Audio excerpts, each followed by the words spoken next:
Qué gusto saludarles, amigos, compartir estos momentos con la palabra de Dios para hoy. ¿Ya encontró el pasaje? Bueno, mientras usted lo ubica, quisiera decirle que todos necesitamos de Jesucristo. Todos necesitamos creer en Él. ¿Por qué? Porque creyendo en Él, nuestros pecados son perdonados. Ya no somos más condenados. Creyendo en Él, ahora tenemos la justicia de Cristo impartida a nosotros. Y como dice el pasaje que hemos elegido, y de juicio, dijo Jesús. Ahora, en Apocalipsis hay un juicio de un gran trono blanco, donde Dios se sienta sobre el trono para juzgar al mundo. Y allí dice, y vi los muertos grandes y pequeños de pie ante Dios, y los libros fueron abiertos. Y otro libro fue abierto, el cual es el libro de la vida. Y fueron juzgados los muertos por las cosas que estaban escritas en los libros según sus obras. Y el mar entregó los muertos que había en él, y la muerte y el Hades entregaron los muertos que había en ellos, y fueron juzgados cada uno según sus obras.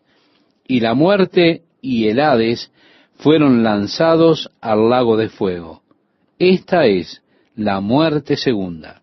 Y el que no se halló escrito en el libro de la vida fue lanzado al lago de fuego. Esto no es el juicio del cual está testificando el Espíritu Santo. Bueno, hay otro juicio.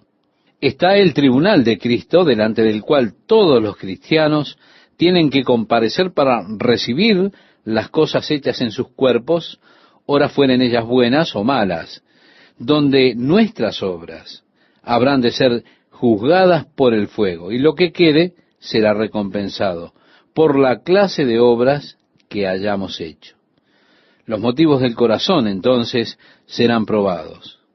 Y así dice la palabra de Dios, cuidaos vosotros mismos de no hacer vuestra justicia delante de los hombres, porque os digo, ya tenéis vuestra recompensa.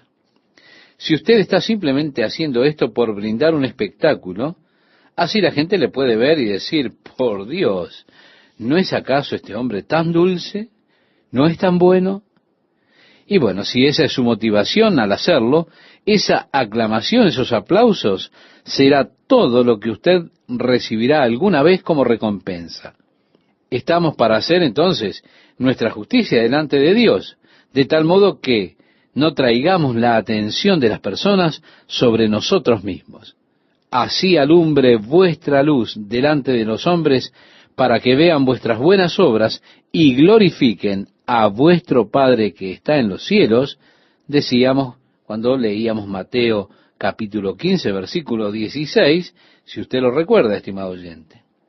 Y así es que nos pararemos en ese tribunal de Cristo delante del Señor, y allí seremos recompensados por el modo en que hayamos corrido la carrera. Pero quiero reiterar, ese no es el juicio del cual está hablando el Espíritu Santo. Cuando Jesús dijo, de juicio, por cuanto el príncipe de este mundo ya ha sido juzgado. Es interesante. Él no habla acerca de nuestro juicio, sino que Él habla en cuanto al príncipe del mundo siendo juzgado. Ahora, la pregunta que nos hacemos es, ¿dónde fue juzgado el príncipe del mundo? El príncipe del mundo fue juzgado en la cruz. Pablo nos dice en la carta que él le escribe a la iglesia en Colosas, en el capítulo 2, que Jesús despojó a los principados y a las potestades, que son los rangos de espíritus malignos. Él dice que los exhibió públicamente, triunfando sobre ellos en la cruz, triunfando sobre ellos a través de su cruz. Por tanto, que ningún hombre le juzgue. El príncipe de este mundo ya ha sido juzgado. ¿Cuándo? Allí en la cruz, cuando Cristo venció a Satanás. Mire, Satanás tiene gran poder. Cuando Dios creó el mundo y colocó al hombre en él, Dios le dio al hombre dominio sobre el mundo. Le dijo a Adán, estás para tener dominio sobre los peces del mar, las aves de los cielos, sobre cada criatura que se mueve y se arrastra, porque yo te la he dado.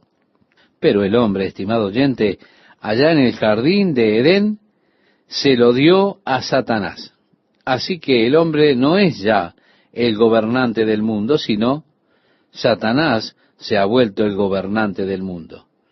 Y vemos hoy las desastrosas consecuencias de ese gobierno de Satanás en las guerras, el sufrimiento, todas estas cosas, desastres que ocurren como consecuencia del gobierno de Satanás. Nosotros oramos, venga tu reino, tu voluntad sea hecha en los cielos como en la tierra, pero no ve usted aún esa concreción.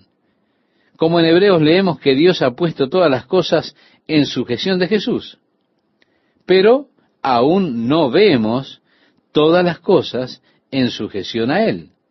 Aún vemos un mundo en rebelión contra Dios. Aún vemos el fruto de esa rebelión en este mundo en el cual vivimos. Pero un día, por la gracia de Dios, viviremos en el mundo que Dios pretendió. Allí hay maravillosas descripciones de ese mundo en el Antiguo Testamento. Allí se nos dice que el león reposará con el cordero y un niño los guiará. El desierto florecerá como una rosa. Habrán manantiales en los desiertos, ríos en las secadales.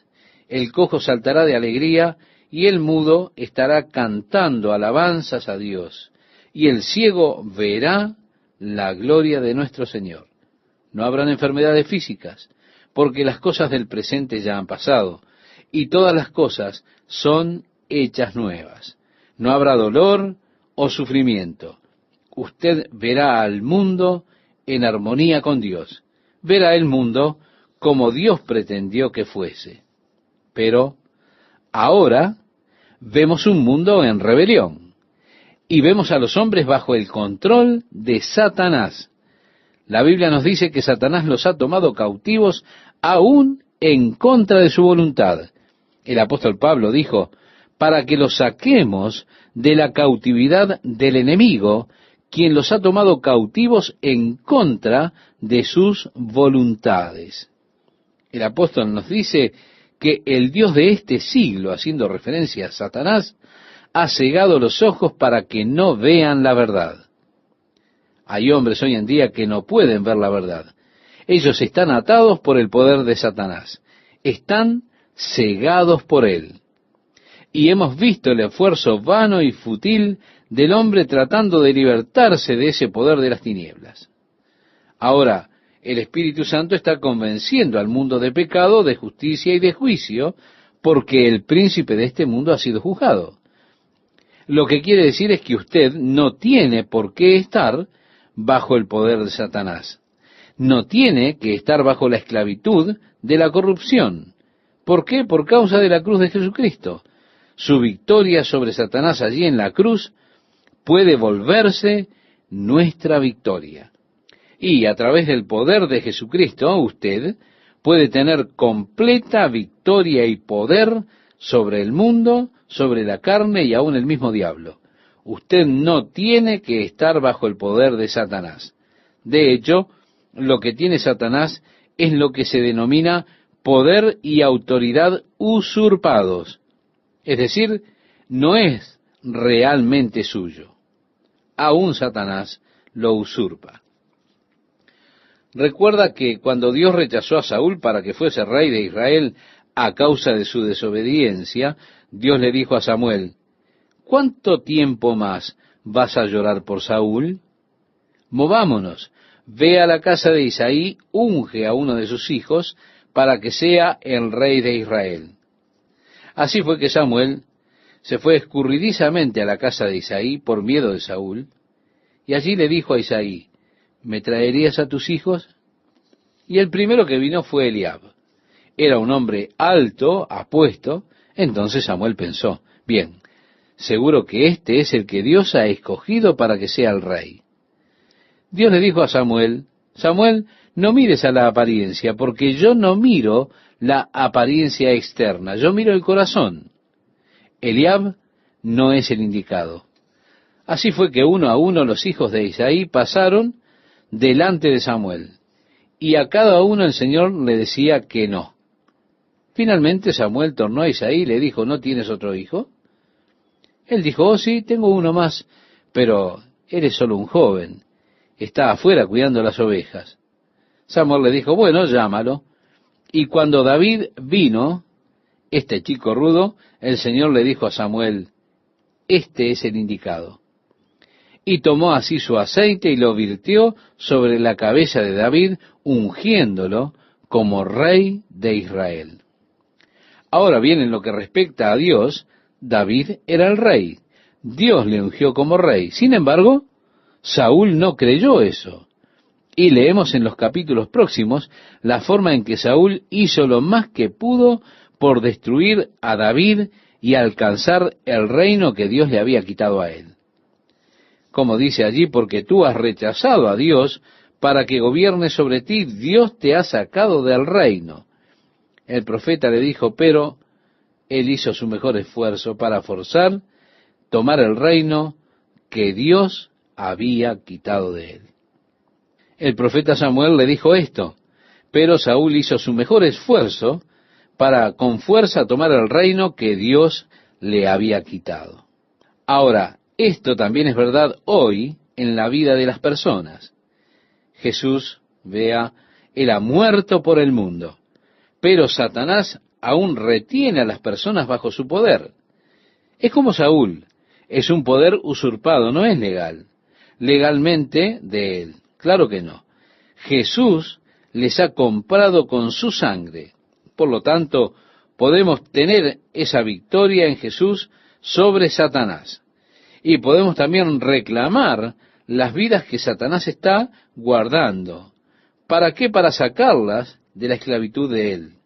Podemos venir delante del Señor caso por caso y podemos decirle, ahora Señor, clamo por el poder de Jesucristo y su victoria sobre el poder de Satanás que los está reteniendo. Señor, líbrales del poder del enemigo y de la ceguera.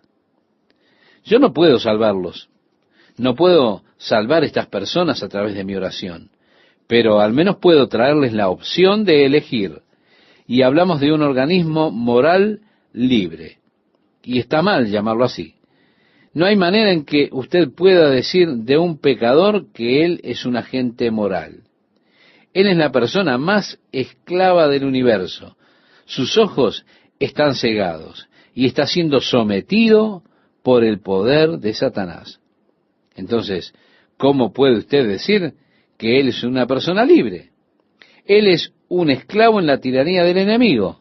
Pero, estimado oyente, a través de la oración, nosotros podemos hacerle un agente libre. A través de la oración podemos romper esa esclavitud en la cual están por poder de Satanás. Y a través de la oración puedo abrir los ojos de ellos a la verdad. Y a partir de ese instante, estando libres, pueden optar sin el trabajo opresor de Satanás que ciega sus ojos, torciendo y pervirtiendo su lógica. Así que este es el impulso de la oración por el pecador, es hacerles libres de la esclavitud de Satanás. ¿Por qué? Porque él fue juzgado en la cruz y él no tiene derechos legales sobre ellos ya más. Podemos proclamar la victoria de Cristo haciéndoles libres de la esclavitud de las tinieblas. Ahora Jesús dijo, aún tengo muchas cosas que deciros, pero ahora no las podéis sobrellevar. En otras palabras, no están listos para ellas. El verso 13 nos dice, pero cuando venga el Espíritu de verdad, Él os guiará a toda la verdad, porque no hablará por su propia cuenta. Él está hablando del Espíritu Santo. Él declara que Él será un guía para nosotros a toda la verdad y que el Espíritu Santo no testificará de sí mismo. Ahora, lo mismo es verdad en nuestras vidas en el día de hoy. Jesús, usted verá, ha muerto por el mundo, pero Satanás aún tiene el poder a su cargo. Es como Saúl, es poder usurpado, no poder legal. Jesús nos ha comprado con su sangre. Jesús les ha comprado a los demás por su sangre. Y por lo tanto, podemos entrar en esa victoria de Jesús sobre Satanás. Podemos también reclamar las vidas que Satanás está teniendo en su control para que las podamos llevar de la cautividad del enemigo que las ha tomado cautivas. Y puede traer estas personas ante el Señor. Reitero, caso por caso. Podemos decir, ahora Señor, reclamo el poder de Jesucristo y su victoria sobre el poder que Satanás está teniendo sobre ellas, que las está cegando. Señor, líbrales del poder del enemigo y de esa ceguera. Lo puedo hacer. Los versículos 13 y 14 nos dicen, sino que hablará todo lo que oyere y os hará saber las cosas que habrán de venir. Él me glorificará, hablando del ministerio del Espíritu Santo. Ese ministerio no es exaltarse a Él mismo. Cuando como una iglesia comenzamos a hacer un gran énfasis en el Espíritu Santo, estamos poniéndole un énfasis donde Dios no lo ha colocado.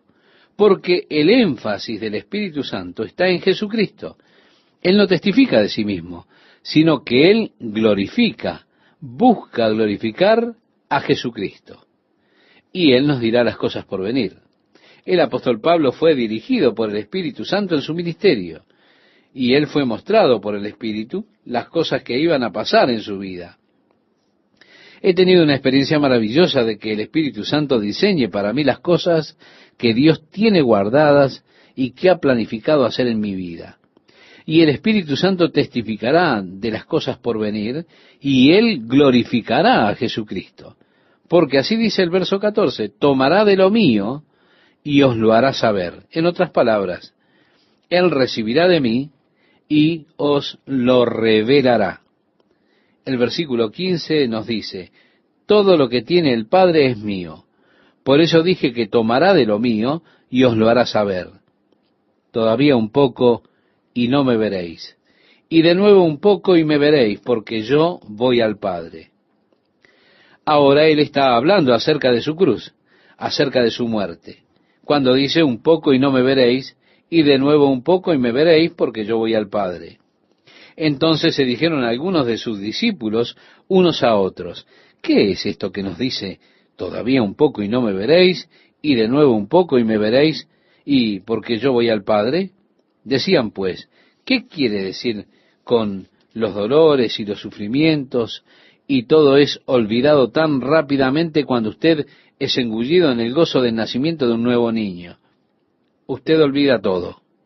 Dicen que es uno de los dolores más difíciles de soportar, pero también es uno de los dolores más fáciles de olvidar.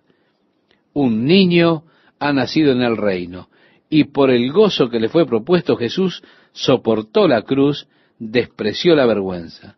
Así que Él está hablando en realidad de sí mismo, la angustia por la cual tendría que pasar Jesús, pero pasaría esa angustia por el gozo de aquellos que nacerían de nuevo. Y entonces Jesús estuvo dispuesto a hacerlo. El versículo 22 nos dice, también vosotros ahora tenéis tristeza, pero os volveré a ver y se gozará vuestro corazón y nadie quitará vuestro gozo. Ustedes habrán de atravesar este tiempo de angustia, en otras palabras, pero se regocijarán porque los volveré a ver. El versículo 23 leemos, en aquel día no me preguntaréis nada, de cierto os digo, que todo cuanto pidiereis al Padre en mi nombre, os lo dará. En otras palabras, ustedes no tienen que pedirme. Sus oraciones deben ser hechas al Padre en el nombre de Jesucristo. Y nuestras oraciones hoy en día deberían ser dirigidas al Padre en el nombre de Jesús. El versículo 24 dice, hasta ahora nada habéis pedido en mi nombre, pedid. Mire, estimado oyente, en el original griego esto es un imperativo. Por favor, es intenso.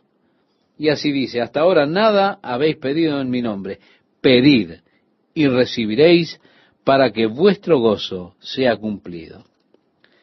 Es así que el Señor está diciendo, si ustedes piden en mi nombre, lo recibirán. Y a través de esta vida de oración, lo que se recibe traerá plenitud de gozo a la vida del creyente.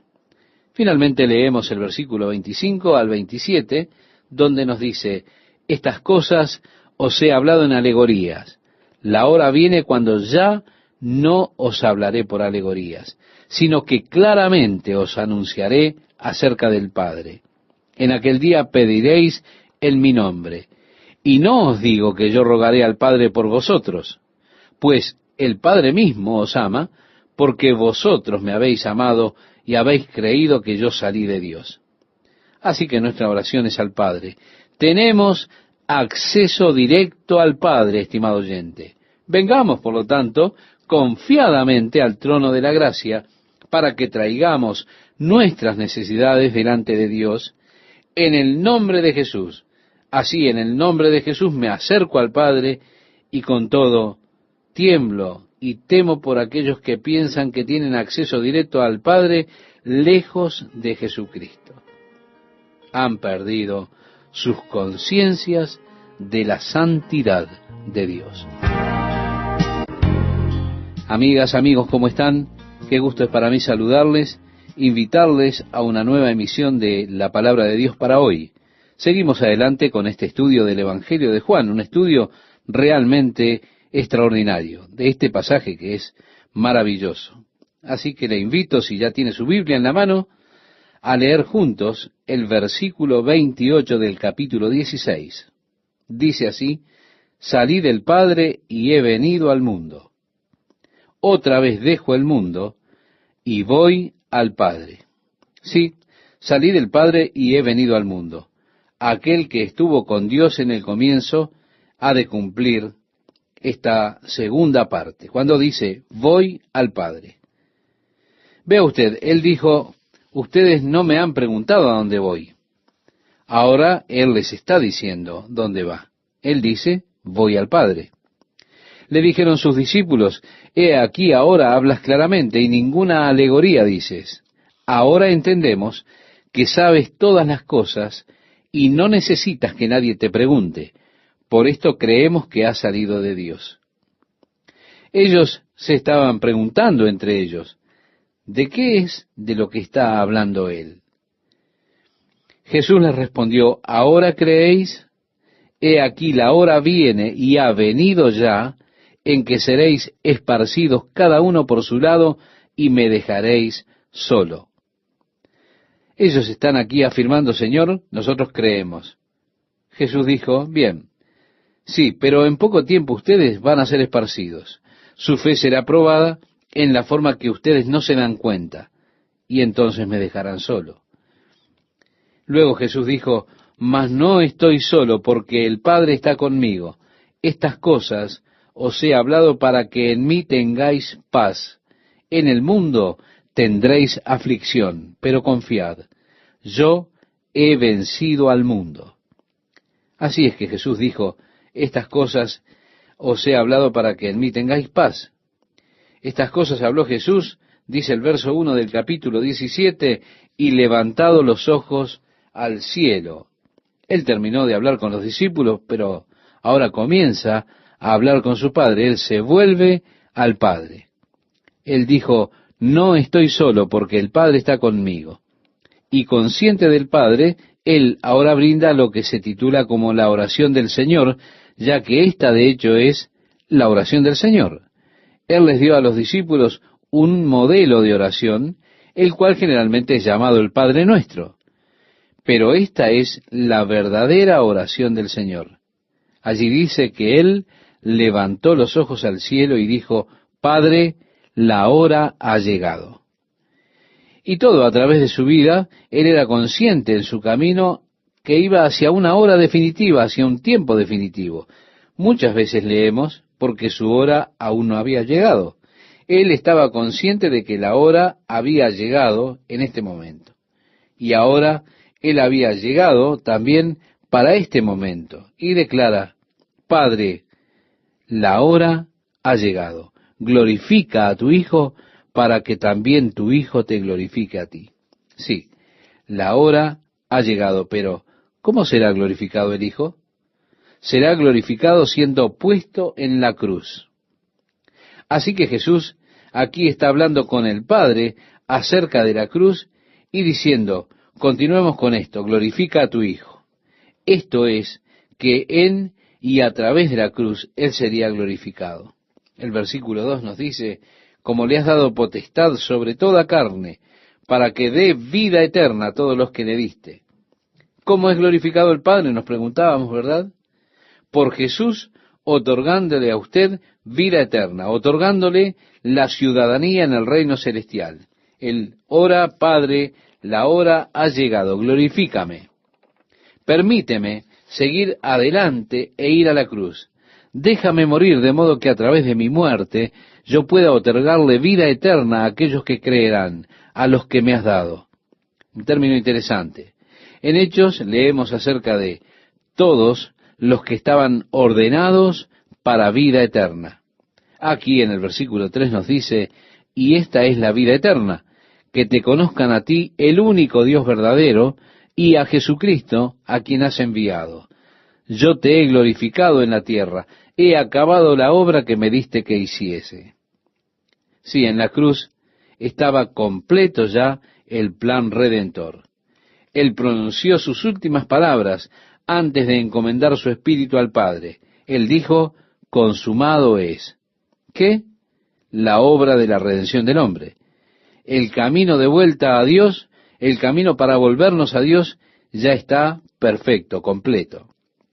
El hombre no tiene que vivir alienado de Dios nunca más. El hombre ahora puede caminar en comunión y compañerismo con el Padre una vez más.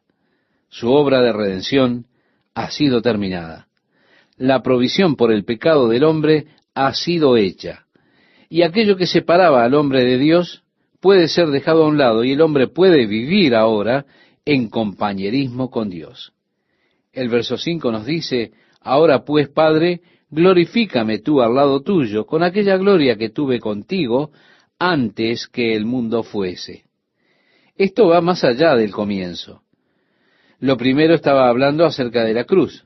Ahora Él está hablando acerca de la gloria en el reino celestial. Ahora, Padre, la obra está hecha.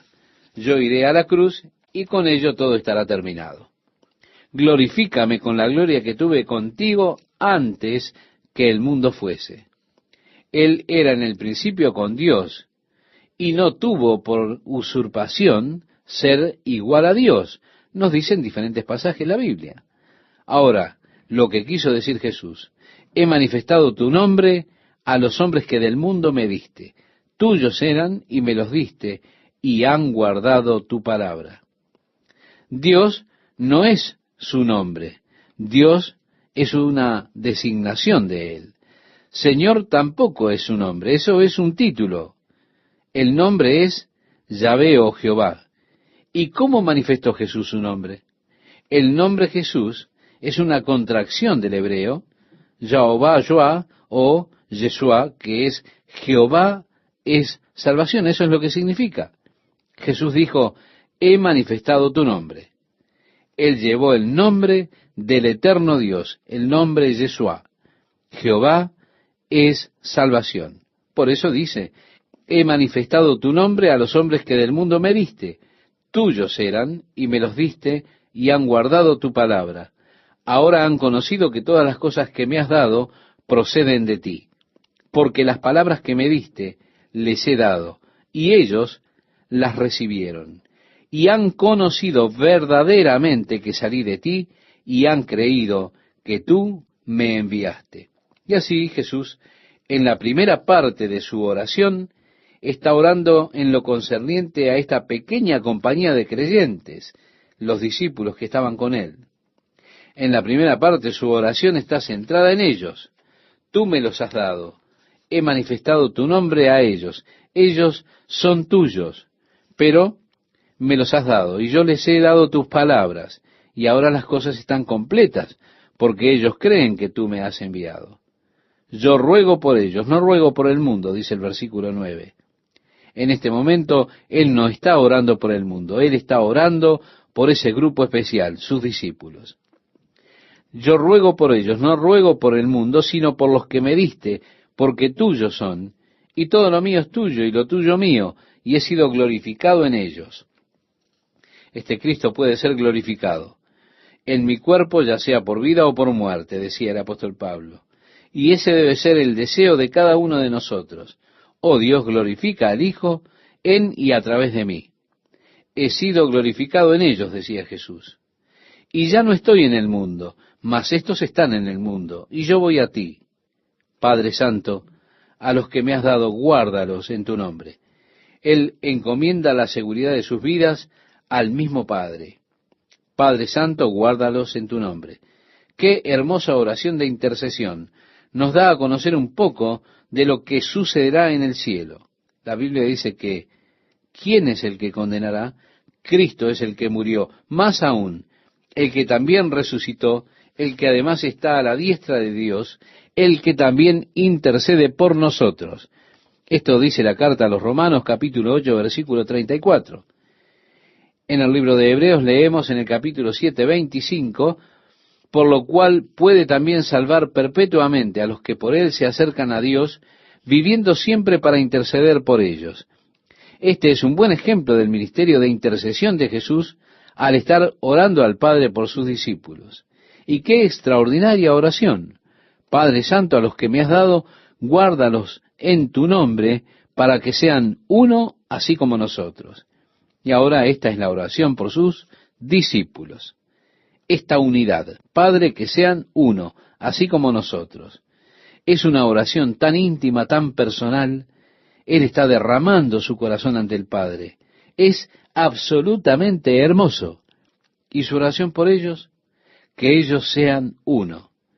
Él dice, cuando estaba con ellos en el mundo, yo los guardaba en tu nombre, a los que me diste yo los guardé, y ninguno de ellos se perdió, sino el hijo de perdición, para que la Escritura se cumpliese.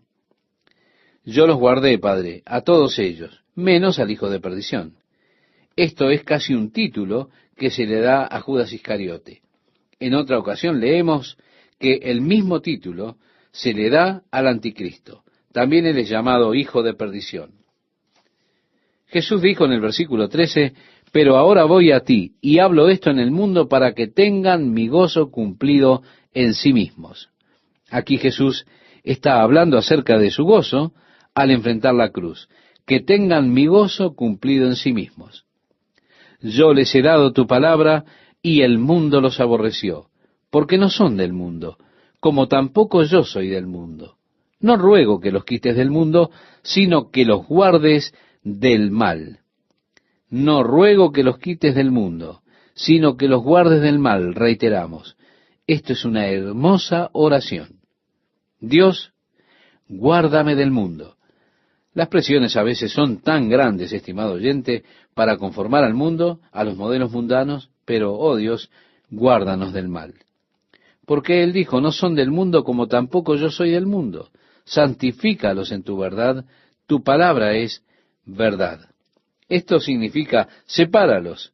Y la palabra santidad es eso, separado, apartado. Apártalos, Padre, a través de tu palabra. Tu palabra es verdad. Como tú me enviaste al mundo, así yo los he enviado al mundo. Y por ellos yo me santifico a mí mismo, para que también ellos sean santificados en verdad. Mas no ruego solamente por estos. Hemos leído en el capítulo 17 de Juan, desde el versículo 17 al versículo 20, estimado oyente. Y él está extendiendo su oración más allá de la esfera de los discípulos que estaban con él en ese momento. Él extiende esa oración hacia usted y hacia mí. Y ahora, entrando en ese hermoso lugar, cuando el Señor intercede por mí. ¿Y qué es lo que Él ora por mí? Dice, mas no ruego solamente por estos, sino también por los que han de creer en mí por la palabra de ellos. Y yo he llegado a creer en Jesucristo a través de la palabra de ellos, a través de las palabras del Nuevo Testamento. Y debido a que yo he creído en Jesucristo a través de la palabra, yo estoy incluido en esa oración que Jesús realizó al Padre allí en Juan 17. ¿Y qué es lo que Él pidió por usted, estimado oyente? ¿Qué es lo que pidió por mí?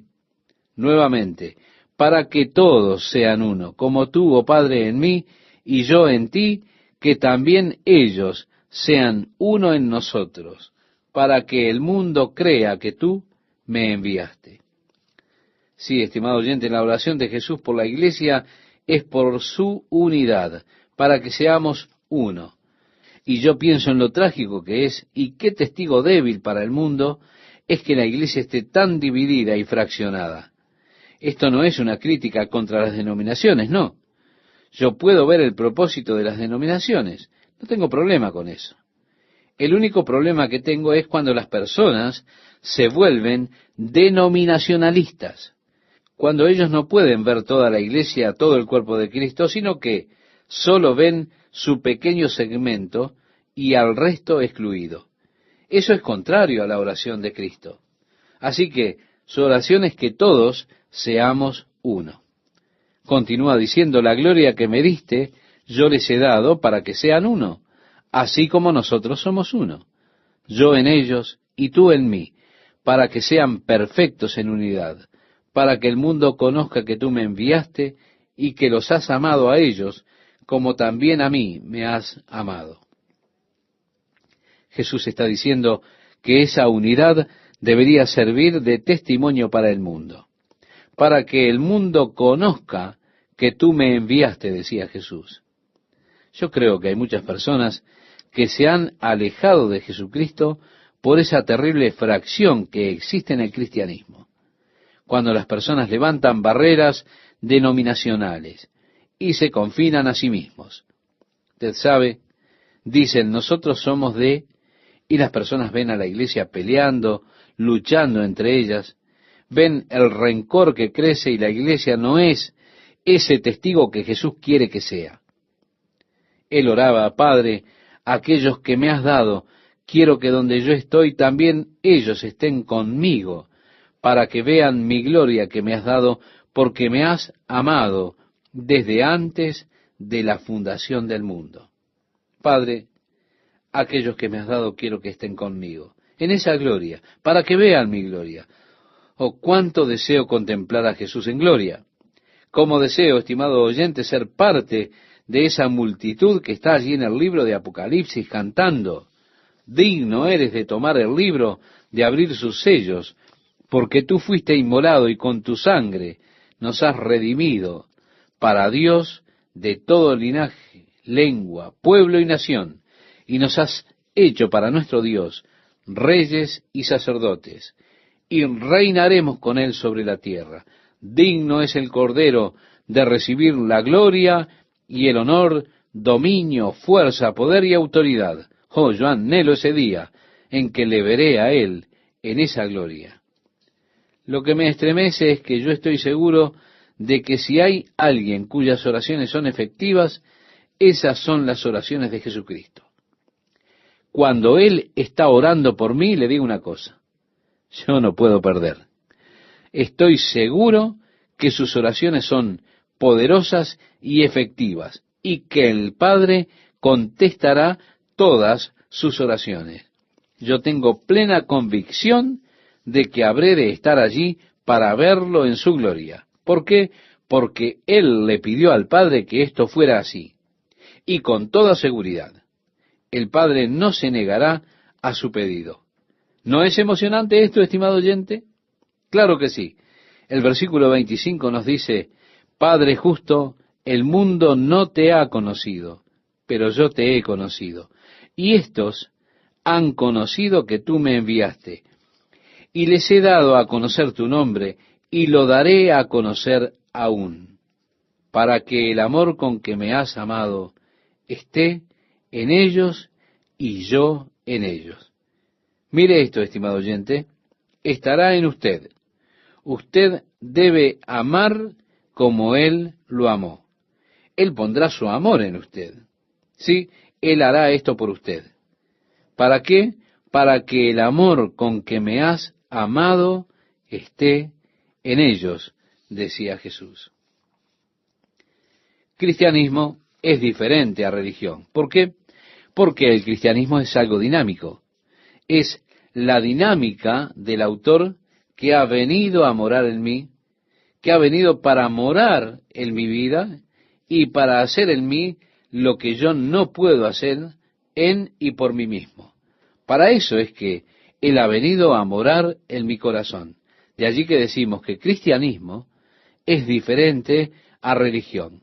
Reiteramos, el cristianismo es algo dinámico. Es la dinámica de Dios, viniendo a morar al corazón del creyente.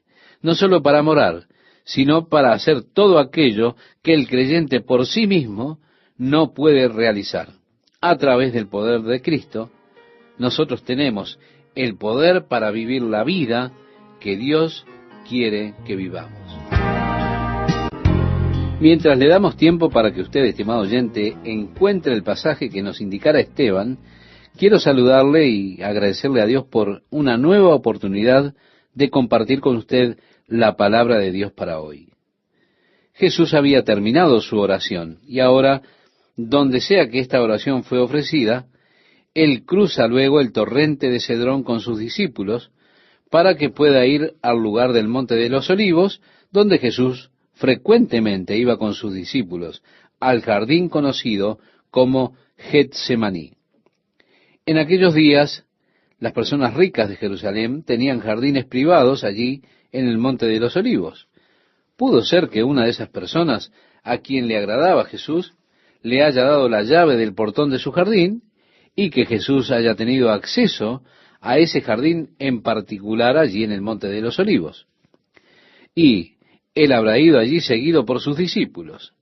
El versículo 1 de Juan 18 nos dice, habiendo dicho Jesús estas cosas, salió con sus discípulos al otro lado del torrente de Cedrón, donde había un huerto en el cual entró con sus discípulos. Es así que la fraseología aquí indicaría que era uno de los jardines privados dentro de un área cercada en la cual Jesús entró. Ahora, lo interesante es que Él cruzó el torrente de Cedrón en ese momento. Durante la temporada de la Pascua, allí en el monte del templo, para esa época, se sacrificaban miles de corderos. De hecho, unos 30 años después de esto, el gobierno romano trató de hacer un censo. No pudieron contar a las personas. ¿Por qué? Porque los judíos se opusieron al censo de las personas desde que David censó al pueblo y la nación fue juzgada por el pecado de David. Así que, desde esa época, nunca contaban a las personas. Es más, aún hoy los ortodoxos, si usted está en una fiesta y tiene que contar por algún motivo, por algún juego o algo así, ellos no lo hacen directamente.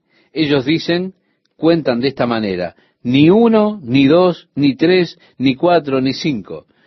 Pero al hacer el censo, lo que ellos hacían eran contar las ovejas que se mataban para la Pascua, porque eran curiosos los romanos en averiguar cuántas personas se congregaron en Jerusalén para esa ocasión. Bien, el Cordero de la Pascua debía ser comido por no menos de 10 personas. Así que en ese censo en particular, mencionado por Flavio Josefo, historiador judío, habían 256.000 corderos muertos para esa fiesta de la Pascua en particular.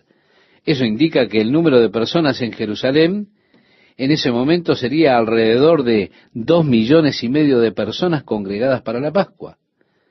Cuando ellos mataban a los corderos, la sangre salía por un pequeño riachuelo que fue creado para ir hacia el torrente de Cedrón. Y allí se entremezclaba con el agua del torrente y parecía agua sangrienta fluyendo como manantial. Al cruzarlo Jesús con sus discípulos, con la sangre mezclada de agua en ese manantial, Él se lavó pasando por la sangre de todos esos corderos que fueron sacrificados para la Pascua. Él es el Cordero de Dios que quita el pecado del mundo. Así que para Él probablemente fue un momento muy tocante cuando Él cruzó el manantial con sus discípulos, viendo el fluir de la sangre roja de los corderos sacrificados para la Pascua. El versículo 2 nos dice, y también Judas, el que le entregaba conocía aquel lugar, porque muchas veces Jesús se había reunido allí con sus discípulos. Judas, pues, tomando una compañía de soldados y alguaciles, de los principales sacerdotes y de los fariseos, fue allí con linternas y antorchas y con armas. La compañía, la palabra griega indica un contingente romano de lo que era conocido como una cohorte de 650 hombres, o también tenían un contingente mayor de unos 1000 hombres, que luego era reducido a 270, que actuaron en el Calvario. Mas los hombres de a pie, o al menos, eran 200 hombres. Es interesante que trajesen un número tan grande de soldados romanos con los oficiales del templo para arrestar a Jesús con sus 12 discípulos. ¿Por qué pensaron que necesitaban muchos? Esto es interesante, ¿verdad? Pero Jesús, sabiendo todas las cosas que le habían de sobrevenir, se adelantó. Él salió del jardín. Ellos vinieron con sus antorchas. Ahora bien, era luna llena. Realmente ellos no necesitaban antorchas durante la noche de luna llena, pero quizá ellos pensaron que él se escondería allí entre los arbustos. Así fue que vinieron con sus antorchas y con armas. Pero Jesús les salió al encuentro y les dijo: ¿a quién buscáis?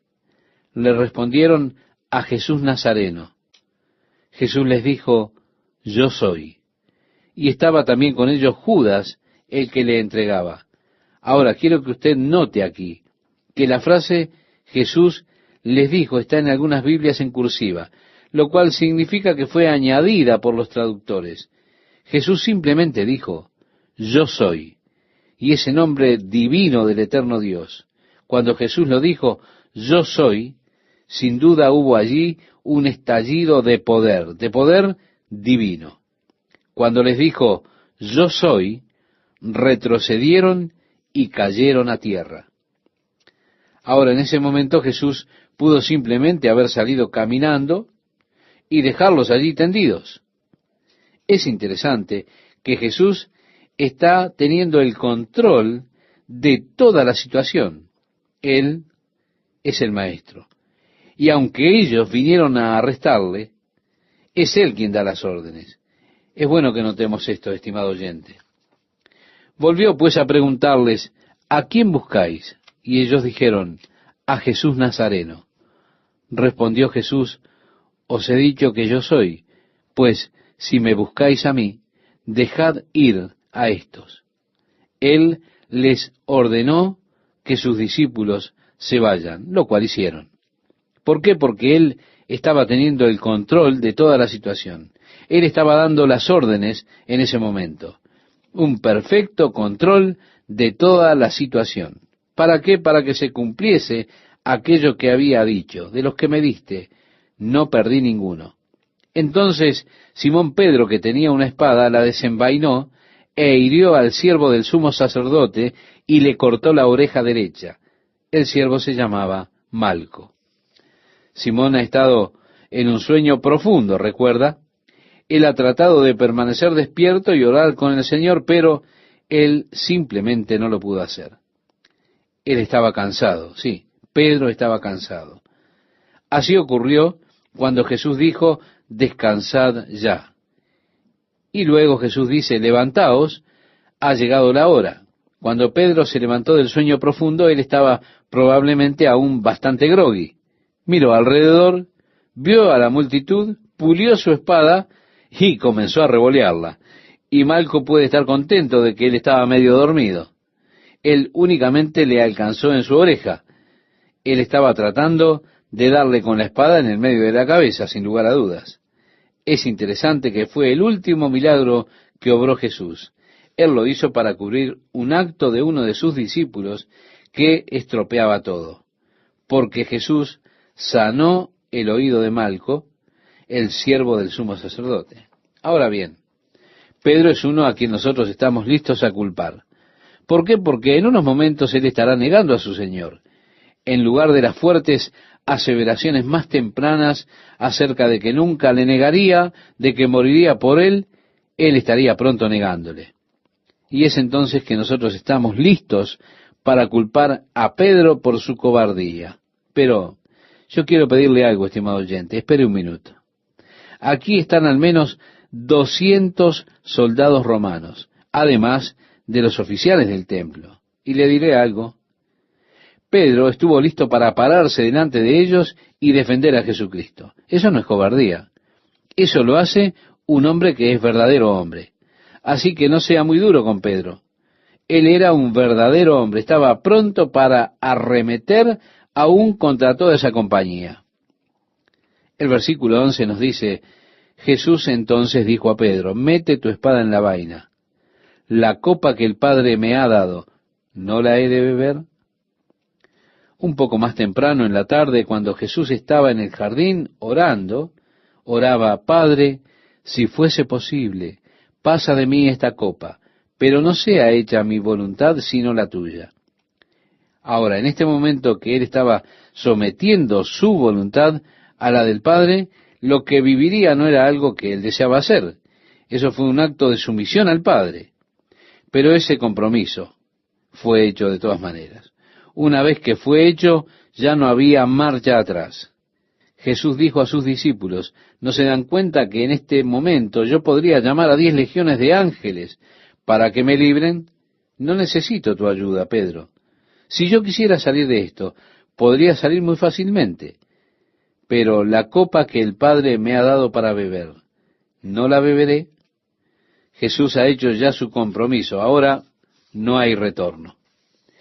Leemos el versículo 12 donde nos dice, entonces la compañía de soldados, el comandante y los guardias de los judíos prendieron a Jesús, lo ataron. Cuán ridículo es que ellos pudiesen atarle. Pero déjeme decirle algo, lo que sea que ellos usaban, las cuerdas o lo que sea para atar a Jesús, no fue eso lo que ató a Jesús. Jesús estaba sujeto por algo mucho más poderoso que las cuerdas. Él estaba sujetado por su amor por usted y por mí. Eso es lo que causó que Él se sometiese a todo eso. No que lo hayan atado y le tomasen cautivo. Él no era su prisionero. Él era un cautivo del amor, de su amor por usted, su amor por mí. Eso es lo que ató a Jesús para ir adelante y enfrentar la cruz. El verso 13 nos dice, y lo llevaron primeramente ante Anás, porque era suegro de Caifás, que era sumo sacerdote aquel año. Anás había sido el sumo sacerdote desde el año 5 hasta el año 16. Era probablemente uno de los hombres más influyentes, ricos en la ciudad de Jerusalén. En este tiempo en particular, el sumo sacerdote era una especie de puesto político del gobierno romano y era asegurado por una especie de proceso de licitación. Ellos pagaban y sobornaban por el privilegio de ser el sumo sacerdote. Este proceso era corrupto en extremo. Anás era el sacerdote, y siendo el patriarca de esa familia, era reconocido aún como el poder detrás de la oficina del sumo sacerdote. 5 de sus hijos, en varias ocasiones y varios períodos, tuvieron la posición de sumo sacerdote. En este tiempo en particular, su yerno Caifás tenía la aprobación romana como sumo sacerdote. Pero Anás era aún considerado por el pueblo como el sumo sacerdote, y era por tanto el poder que había detrás del trono. Por esto es por lo que ellos trajeron a Jesús a Anás primero. Anás era el hombre que tenía en tal manera corrompido el sacerdocio. Él era quien tenía las casetas en el recinto del templo, donde se vendían los animales para los sacrificios, donde estaban las mesas de los cambistas. Era el que extorsionaba a las personas con precios altos que cobraba por los animales para el sacrificio. Usted podía comprar en la calle una paloma por 20 centavos para ofrecerla como sacrificio, pero los sacrificios tenían que ser sin mancha. Así que si usted compraba una paloma en la calle por 20 centavos y la traía para hacer el sacrificio, los sacerdotes, ¿qué hacían? La examinaban cuidadosamente y siempre encontraban algún desperfecto. Entonces, era mejor que usted fuera a la mesa por allí y comprara una paloma de la de ellos. Por supuesto, Esto era una concesión que tenía Anás, y le pedían a usted unos 10, $15 por cada paloma. Pero si usted quería ofrecer un sacrificio, tenía que tener una que los sacerdotes aceptasen. Y éstas estaban aprobadas por ellos. No hacían preguntas para las que vendía Anás a través de sus concesionarios allí en el templo. Esta fue la cosa que vio Jesús y que le molestó tanto, que le llevó a hacer un azote y a echarlos del templo. Él trastornó las mesas de los cambistas y dijo: la casa de mi padre, casa de oración será llamada, y vosotros la habéis vuelto la cueva de ladrones, comercializando las cosas de Dios. ¿Cómo le molesta a Dios esto, estimado oyente? Y pienso que sería muy sabio para muchos en estos días, muchos de esos evangelistas y sanadores que andan por todo el país, que se den cuenta de cuán enojado se pone Dios cuando las personas tratan de comercializar con el Evangelio, o poner en el camino de los hombres barreras para que ellos vengan a Dios. Las personas que tratan de enriquecerse a sí mismas con el Evangelio harían muy bien en estudiar el enojo de Jesús cuando él encontró esto allí en el recinto del templo. Y Anás la tenía con Jesús desde que él trastornó su pequeño negocio. Naturalmente, ellos recompusieron nuevamente todas esas cosas, pero a Anás le exasperó el que Jesús se atreviese a molestar su negocio de chantaje. Así es que él fue primero traído a este hombre, un chantajista, un hombre rico, un saduceo. Así fue que él fue primero juzgado ante Anás, luego por Caifás y luego por Pilato. Sí, Jesús primeramente fue juzgado ante Anás, luego por Caifás y luego por Pilatos. Le trajeron a Anás, que era el sumo sacerdote, suegro de Caifás, que era en ese año sumo sacerdote. Así que por ello es por lo que hubieron dos sumos sacerdotes. Anás, el patriarca, el anciano, reconocido por el pueblo. Pero el gobierno romano había colocado políticamente a Caifás como sumo sacerdote. Ahora, este Caifás fue quien dijo: mirad, es necesario que uno sea muerto por toda la nación. Y seguían a Jesús Simón Pedro. Nuevamente, esto es admirable. El resto de los discípulos, con la excepción de Juan, habían huido. Simón se metió en problemas porque él no iba a dejar a Jesús. Él continuó con el asunto de seguirle. Y nos dice el verso 15, y otro discípulo. Y este discípulo era conocido del sumo sacerdote, y entró con Jesús al patio del sumo sacerdote, mas Pedro estaba fuera a la puerta. Este otro discípulo, sin lugar a dudas, es Juan, que está allí refiriéndose a sí mismo.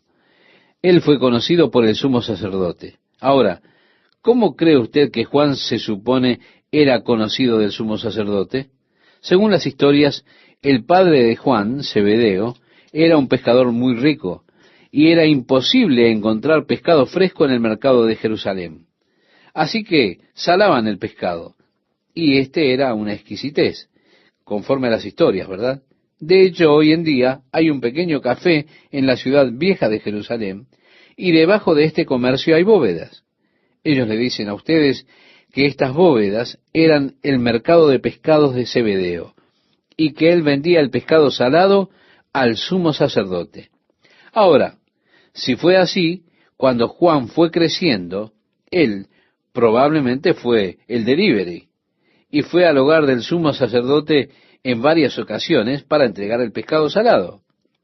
Así se cree que Juan conocía al sumo sacerdote. De cualquier forma, él lo conocía. Así que él entró, pero Pedro se quedó del lado de afuera. Y como seguimos leyendo, mas Pedro estaba afuera a la puerta. Salió, pues, el discípulo que era conocido del sumo sacerdote, y habló a la portera, e hizo entrar a Pedro. Entonces la criada portera dijo a Pedro: ¿no eres tú también de los discípulos de este hombre? Dijo él: no lo soy. Y estaban en pie los siervos y los alguaciles que habían encendido un fuego, porque hacía frío y se calentaban. Y también con ellos estaba Pedro en pie, calentándose. Estimado oyente, debo decirle a estas alturas, tenga cuidado siempre que usted busque calentarse al calor del fuego del enemigo. ¿Por qué? Porque usted estará en un territorio muy peligroso.